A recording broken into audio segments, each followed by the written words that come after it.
మన ప్రభువును రక్షకుడైన యేసుక్రీస్తు నామములో మీ అందరికీ శుభములు తెలియచేస్తున్నాను. దేవుని వాక్యమును ధ్యానిందాము. 2వ దినవృత్తాంతాల గ్రంథం 6వ అధ్యాయము 40వ వచనం. నా దేవా, ఈ స్థలమందు చేయుచున్న విన్నపము మీద నీ కనుదృష్టి ఉంచుదువుగాక, నీ చెవులు దానిని ఆలకించునుగాక. ప్రియమైన దేవుని బిడ్డలారా, ఈ ఉదయకాల సమయంలో పరిశుద్ధాత్మ దేవుడు మనతో మాట్లాడుచున్న మాట. నాటి కాలములో సొలొమోను ప్రార్థన చేస్తూ ఉన్నాడు. కట్టించిన మందిరములో ఆయన ప్రార్థన ప్రారంభించారు.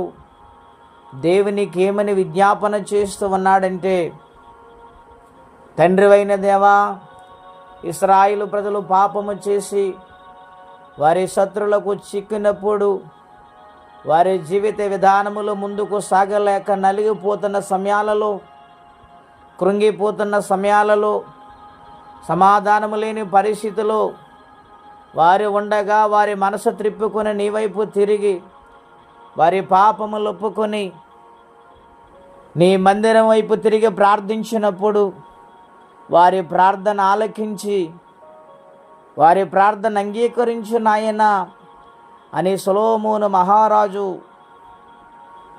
దైవ మందిరమందుండి ప్రార్థన చేస్తూ ఉన్నాడు.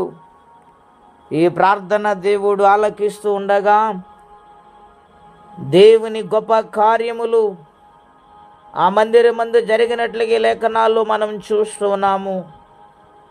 అంటే ప్రియ స్నేహితులారా, మన దేవుడు ప్రార్థన ఆలకించేవాడు.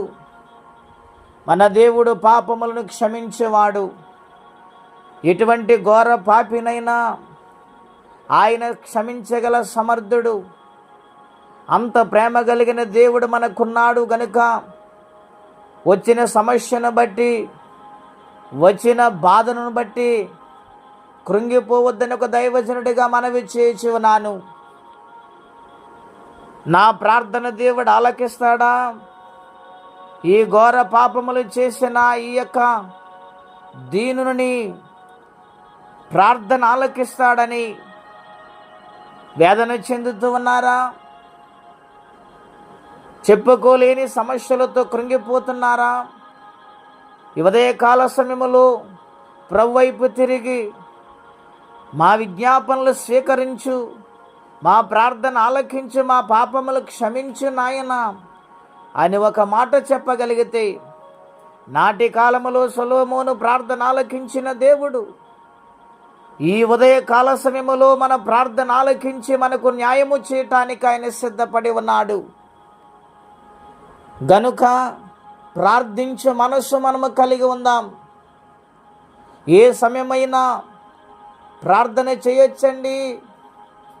ప్రార్థనకు సమయం అంటూ ఏదీ లేదు. ఉదయకాలము చేయవచ్చును, మధ్యాహ్నము చేయవచ్చును, రాత్రి కాల సమయంలో కూడా చేయవచ్చును. గనుక ప్రార్థన గొప్పది. గనుక ప్రార్థించటము మానకండి. దేవుని కార్యాన్ని త్వరలో చూడబోతున్నారు.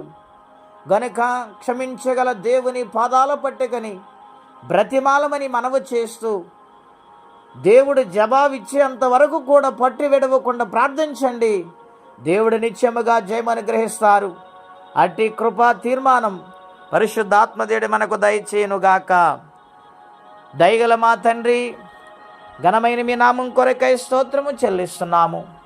మా ప్రార్థన ఆలకించి అంగీకరించమని, నీ కొరకు నమ్మకంగా యథార్థంగా బ్రతుకు జీవితం ఇచ్చి మహిమ తెచ్చుకోమని యేసు నామమున ప్రార్థించి వేడుచున్నాము తండ్రి. ఆమేన్. దేవుడు దీవించును గాక. ఆమేన్.